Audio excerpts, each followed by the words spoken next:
In this video, I'm going to be looking at a simulation to help understand the properties of friction. So when you open it up, the simulation, it gives you the screen. I think it's actually on the net force option, but we want to look at friction, so we're going to click that, and you're brought to this page.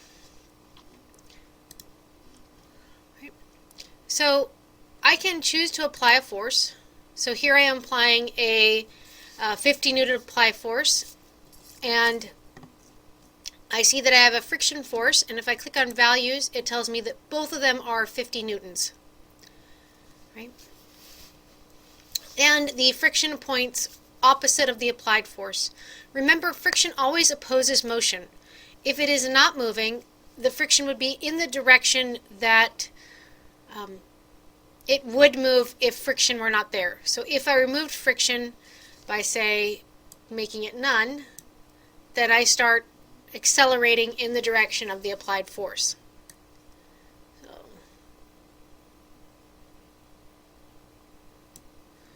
So bringing it back to where it was to begin with, is this actually a reset button? No, look, it is. Okay, so back to 50 newtons and 50 newtons, let's look at values. Now, one of the things I wanted you to look at was, how does the size of the force of friction change when the object isn't moving? Right now it's not moving, so if I increase the applied force, notice it's still not moving, and the friction force increases correspondingly to keep it stationary. If I increase again, now my applied force is 150, but my friction has reached a maximum of 125. And if I keep increasing, friction remains at 125. This is a sign that there are actually two types of friction.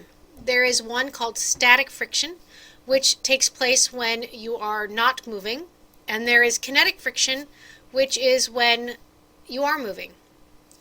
Static friction has a range of values up to a maximum value. Right? Once you have exceeded the maximum value for static friction, then you are in kinetic friction, and kinetic friction only has a single value. So you can continue to increase your applied force, and the frictional force will not correspondingly increase. Let's reset here. If I look at something other than a box, right? So this is 200 kilograms as opposed to the box we had before was 50 kilograms. Right? So again, if I push with 50, I get 50 because I'm in static friction. 100 and 100. Still in static friction because I have a different object. It has a different amount of friction than the previous object. Still static. Still static. Still static.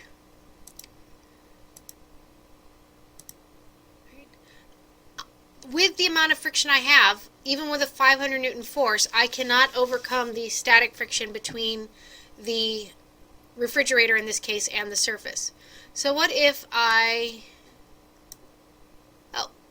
well, putting another person on top certainly isn't going to help our case, right? Let's reduce the friction a little bit. Let's reset. Put this back up. Put this down. Decrease friction a little bit. And now try it again. Oh, let's show values. They're still balanced at 50. Still balanced. Still balanced. Still balanced. Notice my friction has hit a maximum value, and I've started to move. So I have gone from the realm of static friction to kinetic friction.